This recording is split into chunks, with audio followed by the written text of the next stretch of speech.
Hello guys, আসসালামু আলাইকুম। আশা করি আপনারা সবাই ভালো আছেন, সুস্থ আছেন। আমিও আল্লাহর রহমতে ভালো আছি, সুস্থ আছি।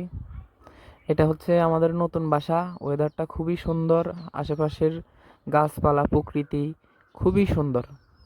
এগুলা যেটা দেখতে পাচ্ছেন এগুলো হচ্ছে আমার কবুতরের বাচ্চা, সুন্দর সুন্দর বাচ্চা। এগুলা এইবারে নতুন হয়েছে, এখনো দুই জোড়া চোখ ফুটছে হালকা, আরেক জোড়া ছোট, খুবই সুন্দর।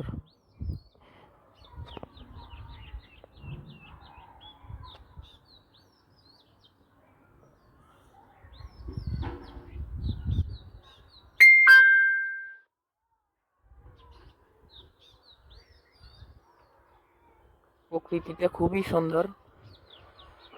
এরকম প্রকৃতিতে কবুতর পালার মজাই আলাদা। দেখেন আমার কবুতরগুলা খুবই সুন্দর।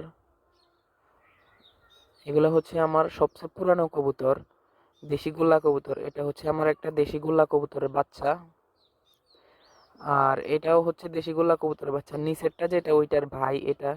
এগুলো হচ্ছে দেশি গোল্লা কবুতর, পিওর দেশি কবুতর। তারপরে এগুলা হচ্ছে পিওর দেশি কবুতর। উপরে যে দুইটা বাচ্চা ওই দুইটার মা বাবা।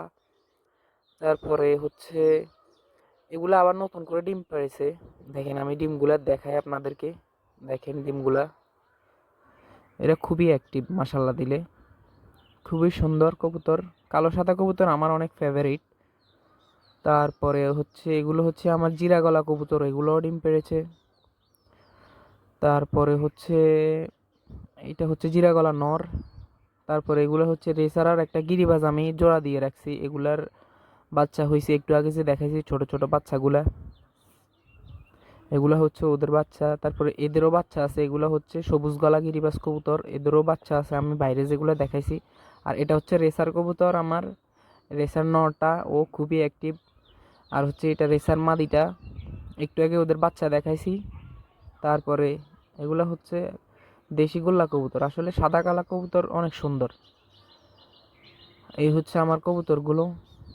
আর এগুলো হচ্ছে যেগুলা বাচ্চা বলছিলাম ওইগুলা, এই বাচ্চাগুলা এখনো ছোট ছোট। আর ছাদের আশেপাশের প্রকৃতিটা খুবই সুন্দর।